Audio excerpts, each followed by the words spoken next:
नमस्कार विद्यार्थियों, श्री चिरंजी लाल धानुका उच्च माध्यमिक आदर्श विद्या मंदिर ऋषिकुल रोड रतनगढ़ जिला चूरू की ऑनलाइन कक्षा में आपका हार्दिक अभिनंदन और स्वागत है। विद्यार्थियों, कक्षा अष्टमी की हिंदी विषय की पुस्तक जिसका नाम वसंत भाग 3 वो आपके कक्षा अष्टमी की हिंदी विषय के लिए हमारे शिक्षा विभाग ने निर्धारित किए। उसी पुस्तक का पहला भाग है, पहला अध्याय जिसका नाम ध्वनि है। ध्वनि मतलब आवाज, जिसके रचनाकार सूर्यकांत त्रिपाठी निराला है। विद्यार्थियों, ध्वनि नामक अध्याय की रचनाकार सूर्यकांत त्रिपाठी है। निराला इनको सम्मान मिला हुआ है, उसके कारण से इन्होंने अपने नाम के पीछे निराला शब्द लगाना प्रारंभ कर दिया। ये उनको हिंदी के अंदर योगदान देने के कारण से उनको ये सम्मान मिला हुआ है। विद्यार्थियों, आपके एक प्रश्न है 6 अंक का सह प्रसंग व्याख्या के लिए आता है। सह प्रसंग व्याख्या में आपको पाठ का नाम, फिर रचनाकार का नाम और फिर वो क्या संदेश देना चाह रहा है, किसके वर्णन के बारे में बताना चाह रहा है, उसका उल्लेख हमें प्रसंग में करना पड़ता है। प्रश्न है आपका सह प्रसंग व्याख्या कीजिए। सह का अर्थ विद्यार्थियों होता है साथ या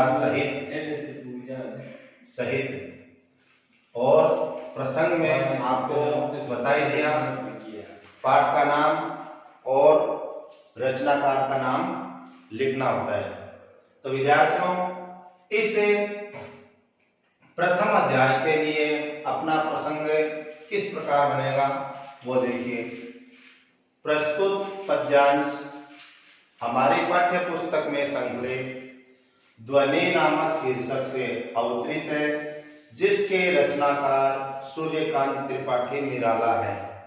यहाँ पर कवि जो आलोचक है उन पर प्रहार करते हुए,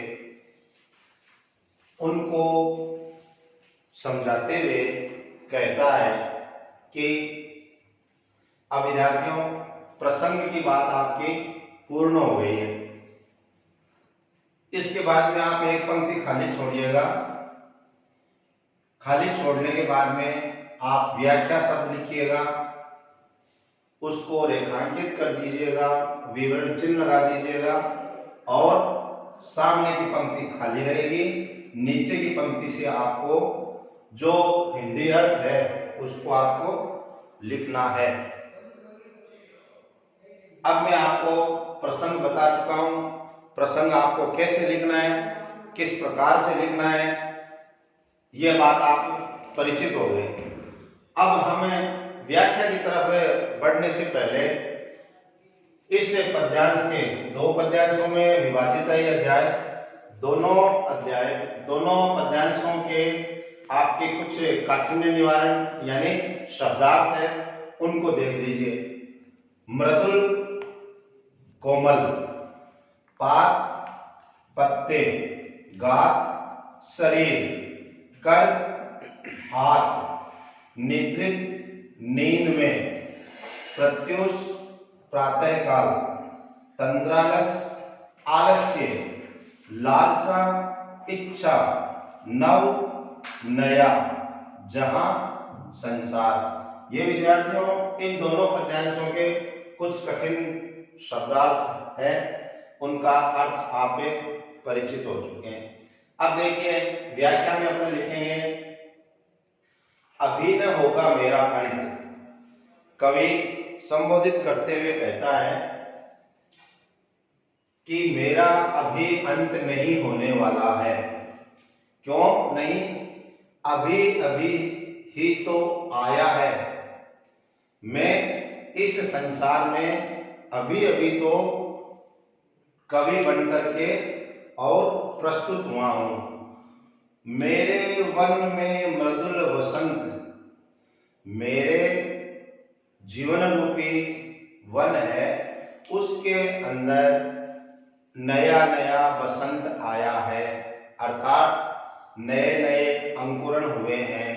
विद्यार्थियों, आपको पता ही है, वसंत ऋतु आती है तब जो वृक्ष पत्तों से रहित हो गए थे, यानी बिल्कुल डंठल से दिखाई दे रहे थे, जो किसी को अच्छे नहीं लग रहे थे, अब उन पर नई नई कोंपलें, हरे हरे पत्ते और बरबस वो अपनी ओर आकर्षित कर रहे हैं। इसी प्रकार से कवि कहता है कि मेरे जीवन में अभी अभी कविताएं लिखने का, लोगों को संदेश देने का नया नया भाव जगा है, इसलिए अभी न होगा मेरा अंत। इसलिए मैं इस संसार से इतना जल्दी अलविदा नहीं कहने वाला हूँ, अर्थात मैं बहुत जीने वाला हूँ।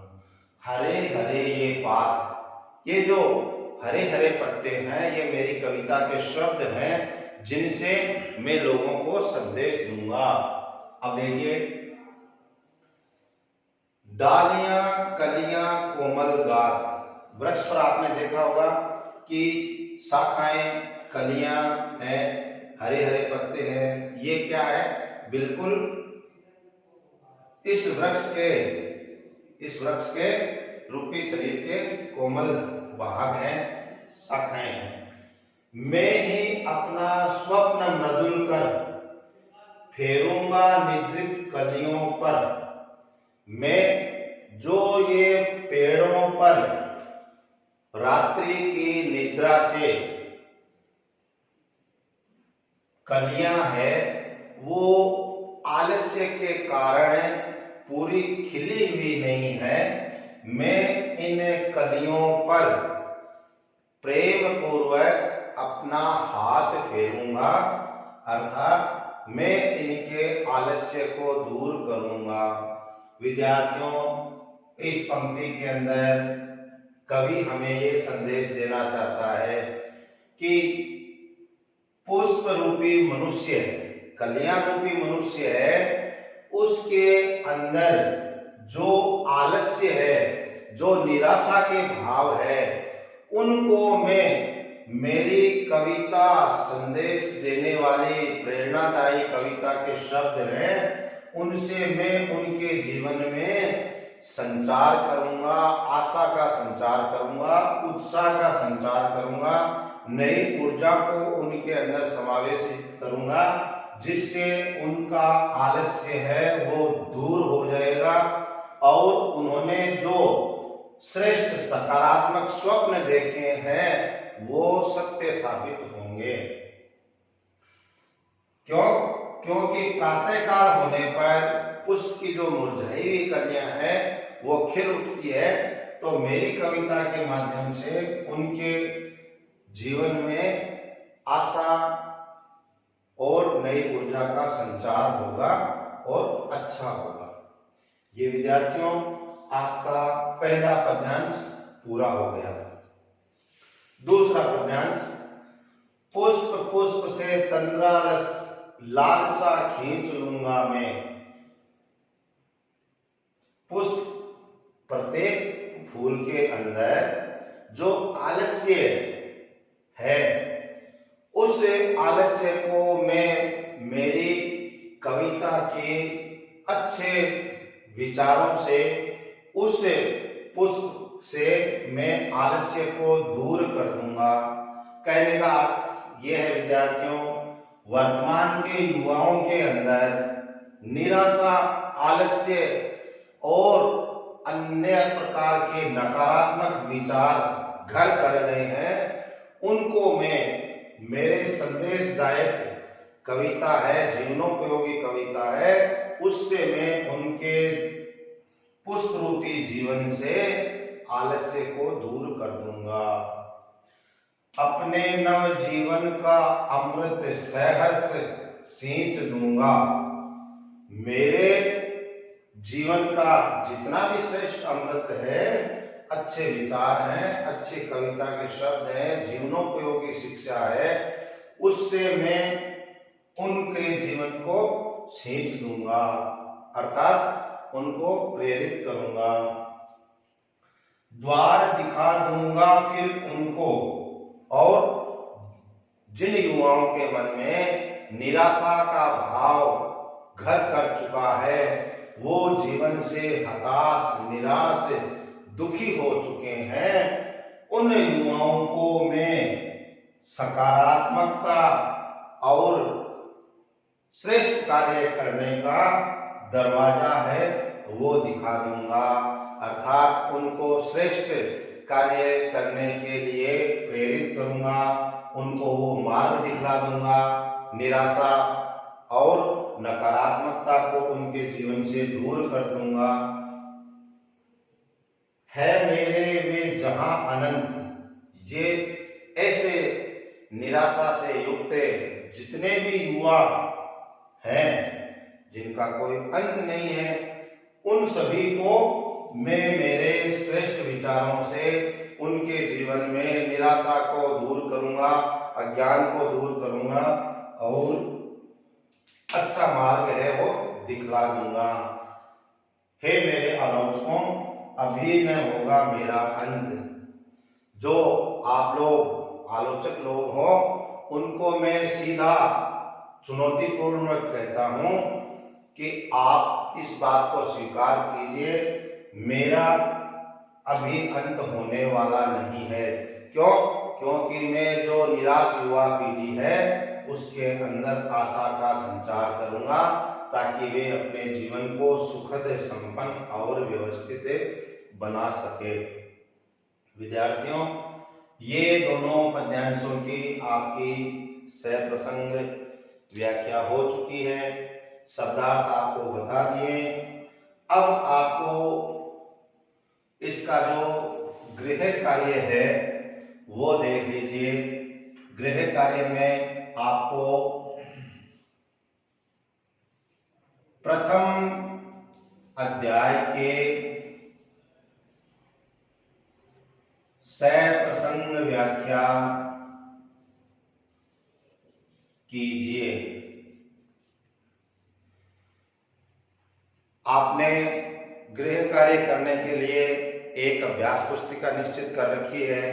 उसमें पहले आप विद्यार्थियों ये पद्यांश उतारेंगे, दिनांक लगा लेंगे, श्यामपट्ट पर जितना व्यवस्थित काम किया हुआ है उसको आप उतार लेंगे, शब्दार्थ भी आप लिख लेंगे एक तरफ, फिर आप इसकी सह प्रसंग व्याख्या करेंगे।